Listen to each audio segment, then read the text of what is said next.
We have a great session today. We are talking about how companies can take action on the SDGs. And I know we've addressed this in different discussions throughout the session.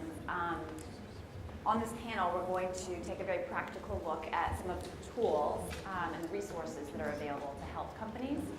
So we'll do that by first having a company perspective of a long-term plan and how they've incorporated the SDGs, and then hearing from the tools and resources that are in place to help develop that strategy, integrate it, and then track and measure progress towards achieving the SDGs. So I'll be facilitating today. I'm Lauren Koopman. I'm the Director of the Sustainability Practice at PwC. So I work with companies and investors to help them incorporate sustainability and now more and more SDGs. And then from a company perspective, then we have Jim Rushworth, and he's the head of corporate citizenship for LaFarge Holcim.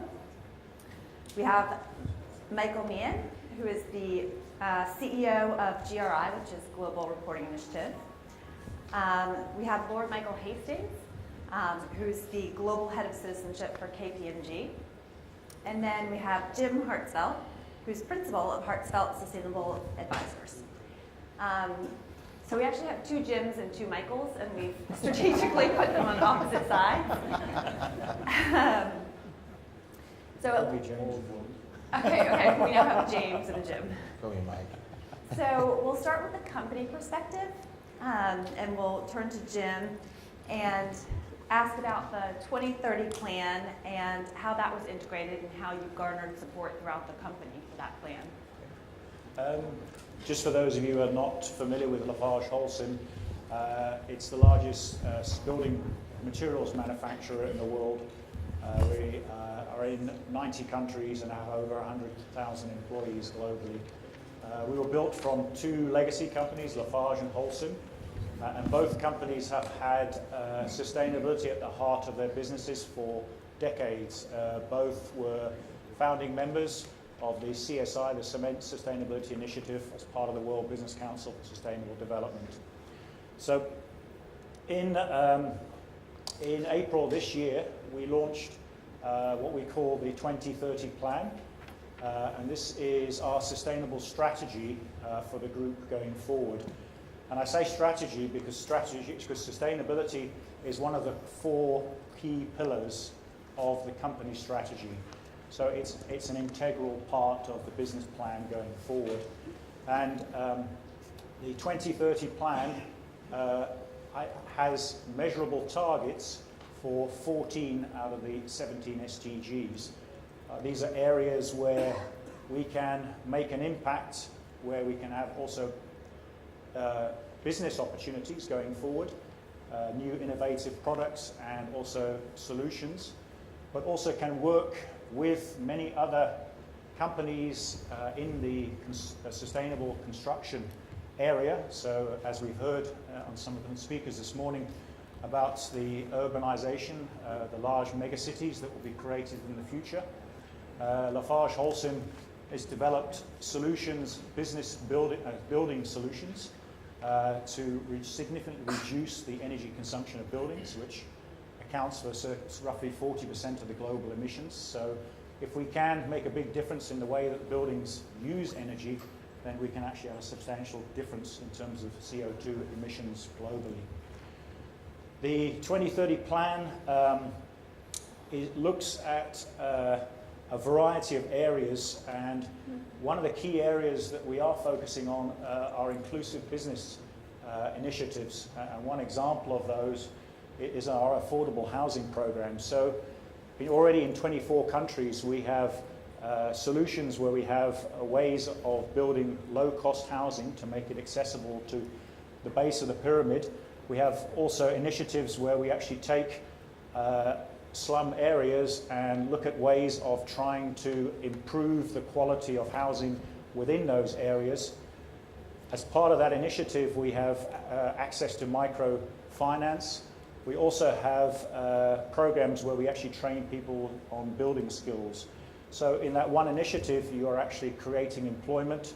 And part of one of the issues you have often with slum areas is the access. You can't get trucks or vehicles into those areas. So we set up informal supply chains, even as much as wheelbarrows carrying materials. But what it does is it creates employment, and you use local retailers that start to sell some of the building products. We provide training on how to actually build and to design more efficient housing. So that whole initiative last year already created benefits for 450,000 people. So you can see that that type of initiative alone is one way where it's an opportunity for us. We are creating some income, but we're actually creating solutions where you're creating more affordable housing, you're creating employment, you're giving people skills so they can get employment going forward. Other examples of some of the projects that we're involved in. For a lot of companies, circular economy is still very much, a concept. For us, it's a reality. I mean, we use 50 million tonne of waste materials every year. That's 80% of the total waste that Belgium produces in a year. So it's almost the size of Belgium's total waste we use every year in our manufacture of cement, and it's used for waste fuels or alternative raw materials or as extenders in our products. Other examples are CO2. We have a big impact on CO2, but we have created products that significantly reduce the amount of CO2 during their actual manufacture. And we have products that actually absorb CO2 in their manufacture as well. Some of those we still have to organise standards and so on so that we can actually use those materials. And some materials will be more expensive than conventional cement, so therefore concrete. So therefore we have to have a driver of CO2 price to enable those types of technologies to be more widely used going forward. So hopefully that gives a bit of an overview of the company and some of the initiatives that we're involved in as well. No, that's fantastic, and I mean, a huge undertaking. Do you have partnerships that you've put in place to help us move forward? Yeah, we have partnerships both at a global level and at a local level. At a global level, we're actually working with International Red Cross, and we're helping them in war-torn areas. We actually train their field staff to help with the reconstruction in terms of housing, in terms of hospitals and so on. But we also work with them to create innovative solutions. So if we build a hospital and it's half the price of a conventional cost of a hospital, it means that the other half of the money that they've got funding can actually go and run in the hospital. So, it might sound, something that's, pretty obvious, but a lot of NGOs, they use conventional methods or conventional ways of doing things. If you actually think out the box and you can come up with lower cost solutions, then more of the money that they have actually got can actually go into saving the people and actually, doing what the hospital is supposed to be doing. Yeah, no, that's a fantastic example. Yeah, and then at a local level, very much we believe in working with communities, working with NGO experts. So for example, in the area of biodiversity, it's the local NGOs that are experts in biodiversity. So when you are looking at ways of restoring a quarry, for example, or looking at ways of trying to protect a certain area that you have within the quarry, those are the experts that you should be working with. And another great source of expertise is universities. Universities are always looking for places to practice. And I can remember I visited a quarry in Spain a couple of years ago, and I was speaking to two graduates that were doing their thesis and masters in our quarry. And they said, one of the comments I remember is one of the students said that one day in the quarry isn't worth more than 30 days at university. So, it's the value of actually putting things into practice. But we have a value because they were advising us on how to do restoration techniques and so on going forward. That's a great example of partnerships, and I think one when we're discussing later that we should come back to, because to achieve the goals, then companies can just do so much, and then being able to leverage these third parties. Well, I think another great example, we had a partnership for 13 years with WWF, and they opened our eyes also on the importance of water many years ago. So some of our initiatives, we have an ambition to have a positive impact in water scarce areas, and the way to achieve that is to work with everyone in that water basin to look at ways of using water more efficiently, but also look at ways of trying to capture water, so to make use of the the rainwater that's captured, and in places like India to try and actually make more efficient use of the water, so you're not having just one crop, but maybe 2 or even 3 crops a year, which helps with employment as well. And water is so locally specific that that's needed. Well, we will turn to the tools, and I know they weren't in existence when you built this plan, but maybe we can come back, and once you hear from the others on the panel, then you can speak to how that might have helped as you were building your plan. So we will turn to you, Michael, to talk a little bit about the SDG compass. And I think most of us in the room are very familiar with GRI, so potentially as you talk, how this is tied in and relates to the GRI guidelines as well. Yeah, sure. So yeah, a couple of years ago, we got together with UNGC and World Business Council for Sustainability, WCSD, and we thought, we started to take a look at the SDGs. You ever hear that old saying that vision without action is really just a daydream, right? It's very much like that. So reporting is pretty detailed, right? Reporting is about the details. You're pretty dry sometimes, but it's how you track all of the bits and pieces of the data.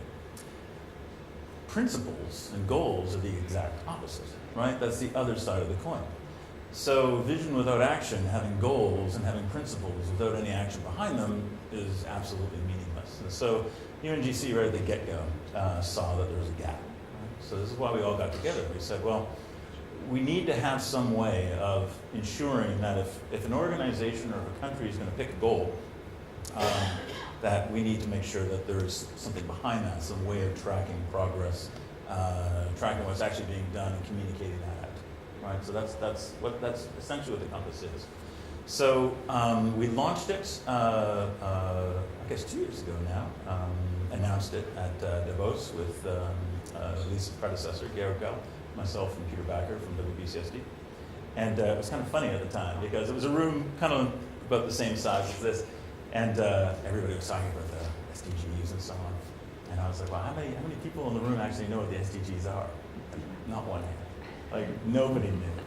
And it's only 2 years later. And now, in a group of CEOs, right, a CEO level room, you'd probably have half the room saying, yeah, I actually know what those things are, which is really good progress in just a couple of years, right? So the way the compass works is that an organization or a government, because we work with a lot of governments around the world as well, basically chooses the SDGs that they're going to do. And then, since almost all of these multinationals are doing GRI reporting anyway, they can actually see how their reports, what's in their reports, is progressing towards whatever SDGs that they're picking. We actually ensured that, I think it's SDG 12.6 actually talks about reporting, and that's why that's in there, because you need to be able to track your progress towards those goals. And even more importantly, or maybe just as importantly, you need to be able to communicate those back out into the public so then people can understand what you're doing. So there's a lot of companies now using that, which is pretty interesting, and we can talk about. We actually dipped into our network and asked a few companies of which ones are using, which ones aren't, and quite a few, right? IKEA, China Light and Power is using it. Axo Nobel, Enel, who's here, I think. Norsk Hydro, and even consultants like Framework LLC, I think, who was involved in putting on this conference. They're all using it right now, and it's not that they're using it as a reactive thing. They're using it as more of a strategic tool, right? So where if you take a look at Norsk Hydro, right? They were actually looking at how they can prioritize the SDGs that they're going to focus on. And what they did is they went into their sustainability reporting process with GRI, and they said, okay, well, it looks like environment, climate change, education, focus on local communities. These are the things that we're already reporting, right? And we already have a lot of intelligence in our organization about those things. So let's pick the SDGs that really fit with what we're doing, right? It was a really, really great touch. That was going to be my next question, whether you see a real correlation in those companies that are very advanced in GRI reporting and the ones that are using the SDG compass. Oh yeah, definitely, yeah. Definitely. Yeah. But I mean, we're living in a world where almost all the big multinationals are using GRI for reporting, right? So what we didn't want is we didn't want to introduce something that would have to reinvent the wheel, right? Because in the nonprofit world, that's exactly what happens over and over and over again, right? And this is a good example of this, right? We have a couple of tools in the marketplace, which is probably enough. But the overlap between these two things is almost always reporting, right? There's always reporting in place. No, I was going to say. Did you have to go through a big mapping exercise to figure out? Okay, We did, yeah, for sure. Because, I mean, GRI is a collection of indicators, right? Indicators about all these really big issues, these risk areas that you have in your business. And of course, some of those aren't going to map to the SDGs. Some of them are, and then there's going to be a gap. And we actually work a lot with UNGC and WCSD to figure out what that gap will be, right? And then how to get across that gap between reporting and actual progress on the SDGs themselves. Perfect. Okay, we'll come back to you when we're doing the discussion and give Sure. some real company examples. So then, Michael wanted to talk more about the SDG matrix and maybe some specific initiatives that companies are doing to integrate the SDGs. So in a very similar way to what the compass represents, which is more a measurement tool, what we decided we would do with the compact, and Lise Kingo referenced it this morning in her presentation, the details of the matrices are available on the Global Compact website, but they're also available on kpmg.com/global goals, and they're all there. So there are 7 of them. And we decided the best approach we could possibly take, because unlike LaFarge, we don't make anything other than reports, in which case we rely on somebody else to produce the paper, or at least we send it electronically. So we don't produce anything ourselves. But what we do is we deal in ideas and we deal in connections. And of course, like PwC, we have tens of thousands of clients in every conceivable sector of the world, from financial services to food and beverages and consumer goods and industrial manufacturing and healthcare and life sciences. We all share similar clients. But here was the opportunity to ask the client world, the business world, what have you been doing? Tell us what you've been doing. We will map it against the 17 SDGs and the 169 targets, and therefore produce a document. And I know there's a couple of them dispersed around. Some people might be sitting on them, probably adding to the comfort of where you are. But this is roughly what one looks like. So this one here is a draft of the industrial manufacturing one. It is not yet fully printed out everywhere, but it basically looks like this. It was on the slide presentation from Lisa this morning. You go inside, there are hundreds of examples. The first one we did was on financial services, and that meant pulling together the banks, the insurance industries, private equity, finance houses, to spend time thinking together about what does the financial services world do to deliver the resources necessary to meet the SDG gap. That's probably the most difficult one that you started with. It was deliberately difficult, Right. and it was deliberately difficult because if be honest, as an audit business like PwC has an audit, if auditors can't get involved in the financial services sector or the money business, where else are we going to bring solutions? Now, just to take an example, this is actually an example of something that's not in this industrial manufacturing matrix, only because I only discovered it last week. So these matrices, these 7, look back on what businesses like LaFarge have done. Had they been doing it sort of in the last 12 months, it would have been in there. But they've been about it a lot longer. So here's an example. So I went last week to a very big industrial complex, a company which is actually a kilometre long in length. And it's called Brembo. It's an Italian company based in Milan, and it makes those very attractive, I suppose. Maybe men and women you probably find equally attractive. Those braking systems you look through in a Maserati, a Ferrari, a Porsche, Audi, or whatever. You see those very big, bright red, yellow brakes. They make them. And as a result of making the brakes, of course, they've been thinking, how can they apply the SDGs to the brake-making industry? Now that seems a bit obscure, doesn't it, when you think about it? After all you really want is to stop a car. But how could they apply that thinking to sustainability? And what they showed me was, and it's not yet out there in the public domain, so it's just for your information. What they showed me was this fascinating new power system where the engine is based in the wheel. So the wheel is about that fat. It's a big fat tire, but that's what you get on a big fat Audi these days, or a big fat Mercedes, sort of a big fat tire like that. On each one of the 4 wheels, there is an engine in the wheel. It's based on electromagnetic power sourcing that self-generates. There is no need, therefore, for an engine. So the physical weight of the car is substantially lower. The cost of renewables, and therefore the reconstruction of the vehicle, much, much lower. The reusability of the materials, and the car itself has more room within it, and it takes up and it consumes, therefore, less energy and gives out less CO2. Do you have a trunk in front and back then? You can, exactly. His and hers. That's a clever way to do it. So they've solved two problems. Now, you think about that. They don't have to do that. Because they could just keep making fancy brakes that we all see on Ferraris. But they decided quite deliberately to find a solution that applied the SDGs. That's what these matrices are all about. What have companies of every conceivable kind done? I mean, one of the ones that's in our healthcare and life sciences is we're GlaxoSmithKline, great company, drugs, pharmaceuticals. The pharmaceutical industry makes a lot of money out of selling the quality of its thinking that's gone into the drugs. More than the drug itself, it's the intellectual capital that really gets them the money. Well, they've decided to invest a very large amount of money in African plants themselves, in different countries, particularly Ghana and Nigeria, and Kenya, in order to produce drugs on site at lower cost, and therefore to sell them at cost value.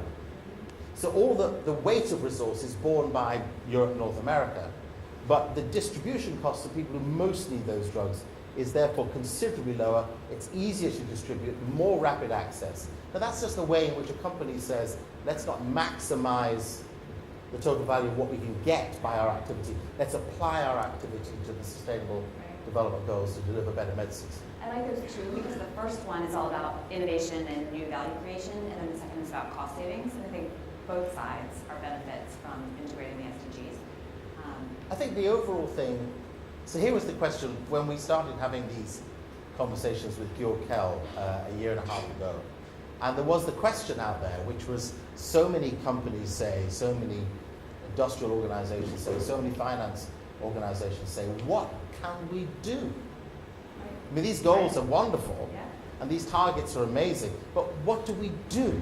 So we said, okay, let's show you what other people are doing. And then you can pick and choose, and actually, in reality, because this is all open source material, and all the companies have agreed that all the data contained in these 7 matrices is available for anyone to use. So it's not about cribbing and copying what LaFarge do. It's about saying, well, if they're doing it, and I'm also making, if I'm Mr. Dangote, I can borrow your idea. Yeah. Because and therefore let's all get lower CO2 cement. So it's about sharing brilliant best practice, making sure, and by doing it in conjunction with our clients, therefore the clients have agreed they want this information out there. It's the first time, I suppose, in a way, that the citizenship sustainability work isn't competing. It's not about companies ranking themselves. Yeah. It's about companies sharing and therefore releasing. That's fantastic. And are you going to expand beyond the 7 sectors? No, we're stopping at 7 because I think 7 has been hard work. It's been an 18-month journey. I won't tell you how much it's cost us, but it's many 7 noughts, and it's been a very expensive thing to do, but very important to do it. Very important to do it with the compact. They've done the distribution to companies. We've done the verification. We've done the detail putting together. We jointly co-stamp it. We jointly co-promote it. The 7 gives enough breadth for the majority of the businesses of the world, large and small, to get going. No more discussion about what I don't know what to do. Right. Here's some examples. Go. Okay. Then we'll have one more, Jim, for the roadmap for integrated sustainability. And I think this is a little bit of a different take. It's looking at it function by function within the business. So we'd like to hear about that, and then maybe which functions struggle a bit, which functions it comes naturally. Okay, well, I'll just start this. How many people here in the audience are with a company? Okay, how many of you with academia, like university? How about NGOs? Okay, has any of you ever struggled with getting sustainability spread throughout the organization? Nobody? Might be in the wrong room. Part of, interaction on the topic.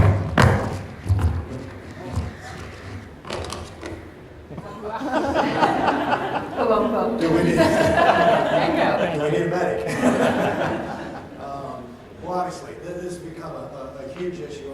couple of years. In fact, towards the end of 2015, the lead network of the Global Compact and their leadership council basically said one of their highest priorities was help us better integrate sustainability across our enterprises. We have to integrate better to get to scale, to get to speed. We're struggling, we're doing some really great stuff, but we just cannot possibly get to where we're going without better integrating across the company. And what's really interesting is specifically they asked, let's look at it by business function. Let's think about how do we better engage first and then integrate sustainability in marketing, finance, HR, R&D, pick it. So over a year, we spent some time bringing in some information from several places. I spent 18 years working with a carpet company called Interface and a CEO named Ray Anderson. And he was passionate about sustainability. He founded the company, so you'd think everybody would just line up in step and follow us, right? Wrong. So we had a lot of experience trying to get our accountants connected with it, and our R&D people, and oh my gosh, the salespeople that are out there in the marketplace trying to sell. Well, we gathered that information at some consultation meetings or some of the companies that are involved here in the room, and brought together a bunch of ideas and tools. And there's some really kind of fundamental ideas that came out of that. How do we better integrate? Well, first of all, the process you use and who you get involved.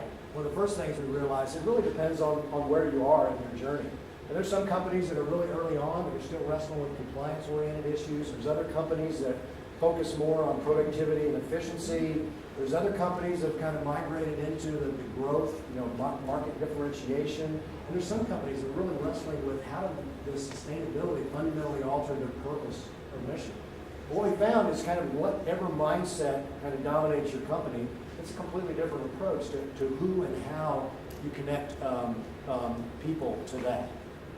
One of the other important things about who, when you think about functions, the most important, we race out and immediately we think about what are the functions that are going to help me get my current sustainability goals. They tend to be a lot of waste and energy and emissions and those kind of things.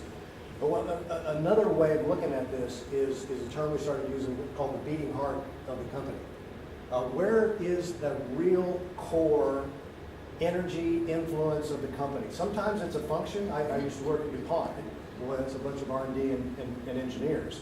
Well, living in Atlanta, my friends down the street at, for instance, a Coca-Cola, that's a different kind of animal. The point is, unless you think about and connect with the real influential beating heart of the company, whether that's a function or a part of the world or a particular business, you are always going to be on the periphery trying to engage sustainability. So don't just think about your current sustainability goals, but also think about the beating heart. And kind of the last thing that was really important was an old quote attributed to Peter Drucker, culture eats strategy for breakfast. Has anybody heard that conversation? So the integration exercise and the tools that we're creating thinks about the strategic integration. How do we connect sustainability to the priorities and the purpose and the big goals of the company? The operational integration, how do we connect it with the management systems and the priorities and the goals, the policies and the programs and the management systems. But the third element that's generated most of the conversation is how do we connect with the culture, not only of the company, but also an individual function. What is it about R&D that's particularly interesting that we can better tap and engage in the sustainability journey? Now, we can all moan and cry about the things in our culture that gets in the way of sustainability. Consumerism, short-termism, all that kind of stuff. But this is an appreciative or more positive approach that says, what are the distinctive strengths, values, and relationships in each group in our company, and how do we engage them and bring them into the exercise? And what that does is it takes this integration exercise from a fancy way of imposing compliance to it is about an engagement process that's designed to stir and create new collaboration, new synergies, and new innovation. As I'm listening to this, then I know in the description, then this is more a tool for integration, but it sounds like you're making the business case at the same time. If this is really linking into the core business and how to, combine in each of the functions, then, and I don't know, have companies used that more to make that business case for this is a tangible value to our company, it's embedded in this way to enhance what we're already doing? Well, certainly some of the learnings we pulled into this has been from companies that have done exactly that. And it's translating these issues of sustainability before the SDGs were hard enough to get your arms around, and now with the terminology of the SDGs, some of them make it hard how to translate that into the business of the company and the things it does best and the way it creates value. So it absolutely is a process of translating that into things that people across the company, whichever function they're in, can understand and now see their role in the bigger journey. Is there a specific function that is actually performing this exercise and building this out, or does it come from all different areas of the company?